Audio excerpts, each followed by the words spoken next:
Welcome to Watch This Space, the podcast where we journey through the world of iconic watches, horological history, and the craft behind the most sought-after timepieces in the world. Whether you are a watch enthusiast, a collector, or someone simply wanting to learn more about watches, this podcast is perfect for you.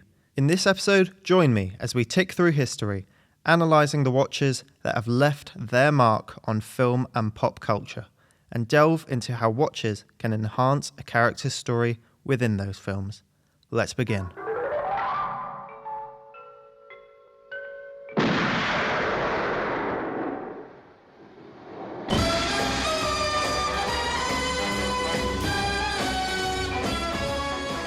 The first watch that we are looking at is the iconic Rolex Submariner reference 6538 from Dr. No. If you are a watch fanatic or even somewhat knowledgeable about the James Bond film series, you'll be aware that Bond is known for his extensive Omega Seamaster collection. However, Ian Fleming, the original author of James Bond, wrote that James Bond always had a Rolex.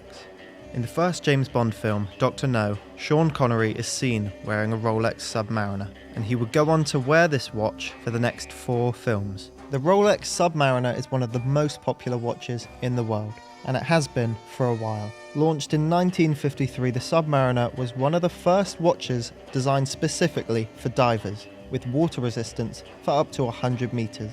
Nowadays, it's more like 300 meters, and its design is versatile enough to be worn with anything, from a diving suit to a tuxedo, something that we all know James Bond wears very often. Bond famously wearing this watch in the films cemented its image as a watch for adventure, luxury, and sophistication. The watch went on to be considered the Bond watch among the watch community.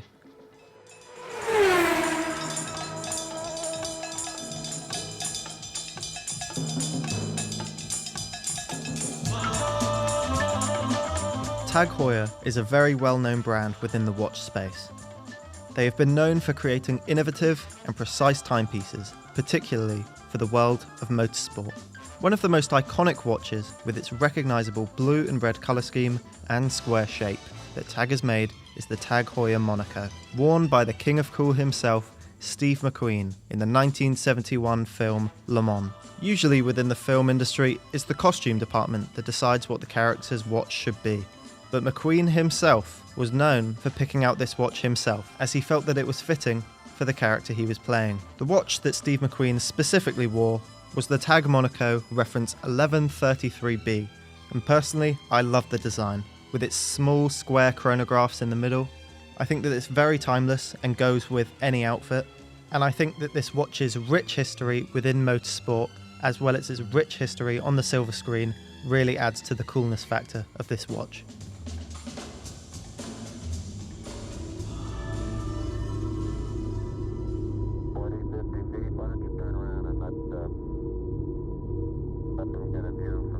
The Omega Speedmaster is another very well-known watch within the history of horology. In my opinion, it's one of my favourite watches, with a very interesting history. It was originally designed for motorsport and timing laps, with its many chronographs. But in 1965, NASA needed an official watch for the Lunar Space Program. Many brands answered NASA's call when it came to NASA needing a watch for this space program. One brand sent in a pocket watch, which failed, obviously, and 3 other Swiss manufacturers sent in theirs. Out of the 3, the Speedmaster was chosen after vigorous testing, such as freezing, heating, and impact testing. 4 years later, the Speedmaster would go on to solidify itself in the Watch Hall of Fame as the first watch on the moon, gaining its nickname, the Moon Watch. The watch then branched out onto the big silver screen, being featured in the iconic 1995 film Apollo 13, based on the real Apollo 13 incident. In the movie, the astronaut played by Tom Hanks had to rely on the Speedmaster to time a critical 14-second engine burn that would adjust their trajectory back towards Earth. The Speedmaster's accuracy in this moment of crisis solidified its status as a life-saving instrument and earned its Silver Snoopy Award from NASA, which is a rare honour given for outstanding performance and contribution to human space flight. Many different Speedmaster designs have been made since then, and it is still a very popular watch that is incredibly sought after. This is Houston. Say again, please. Houston, we have a problem. Is that a raincoat? Yes, it is. In '87, Huey released this. 4, their most accomplished album. I think their undisputed masterpiece is Hip to Be Square. A song so catchy, most people probably don't listen to the lyrics. But they should, because it's not just about the pleasures of conformity and the importance of trends. It's also a personal statement about the band itself. Hey, Paul! Ah! When we think about Patrick Bateman in American Psycho, what often comes to mind first is his chilling presence, tailored suits, and meticulous attention he has for his appearance. And what better watch to accompany a successful Wall Street broker than a two-tone steel and gold Rolex Datejust? The Rolex Datejust is known to be the symbol of wealth and status. It is the watch that's considered to be the made-it watch, with its sleek, understated design and iconic crown bezel. The watch, as well as Bateman's appearance as a whole, serves as a symbol for the character's desire to fit in to the consumeristic, surface-level world of 1980s Wall Street. However, beneath the surface we find a deeply troubled psychopath. What I found while researching into this watch was a very interesting story that Rolex actually didn't want to be associated with a murderous psychopath in the film, which is fair enough for a brand that's known for being very careful with their appearance. Instead, what's actually in the film, sitting in for the Rolex Datejust, was actually a Seiko two-tone watch, reference SNJX90. I even found an article where GQ had to retract some of their information as they found out that even they were wrong when it came to saying that Patrick Bateman wore a Rolex Datejust. So yeah, it was in fact a Seiko, which is at least one of the few watches on this list that I could probably afford. We're them. We're they.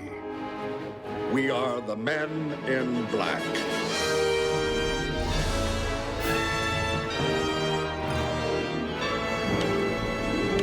You know what the difference is between you and me?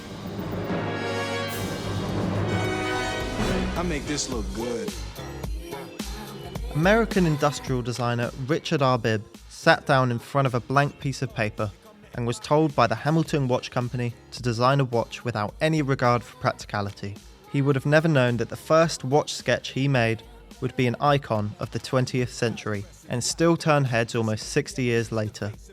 The Hamilton Ventura is a very famous watch with a unique triangular design that definitely makes a statement. It was also the first ever electric watch that bridged the gap between the mechanical watch and the quartz watch that would come a few years later from Seiko. This watch boasts a substantial Hollywood presence too, being worn by Elvis Presley in the 1961 musical comedy Blue Hawaii. I think if Elvis wears your watch, that already makes your watch iconic enough. But if that wasn't enough, the Ventura was also the official watch of the Men in Black franchise, worn by all Men in Black agents in the 1997 film. There's even a scene in the original Men in Black where a tiny alien civilization worship Will Smith's Ventura watch, believing it to be their sacred clock tower. I got you. It's cool. It's cool. Here, check this out. Titanium case, waterproof to over 300 meters. That's banging, right? All hail Jay! All hail Jay! All hail Jay! The year I turned 26 as the head of my own brokerage firm, I made $49 million, which really pissed me off because it was 3 shy of $1 million a week. No. My Ferrari was white like Don Johnson's in Miami Vice, not red.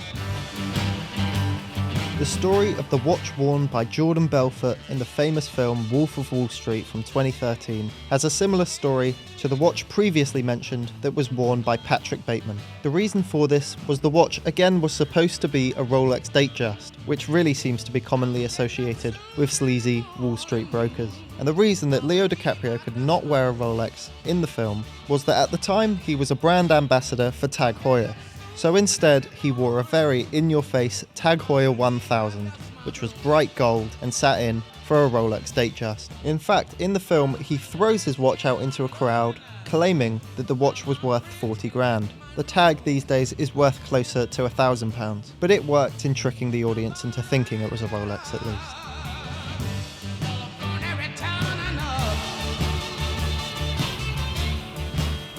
Thank you for listening to this episode of the Watch This Space podcast. If you enjoyed, tune into the next episode coming soon, where I will be taking a look at the most famous luxury watch brands and their rise to fame. Also, feel free to share this episode and subscribe to never miss a future one. Goodbye!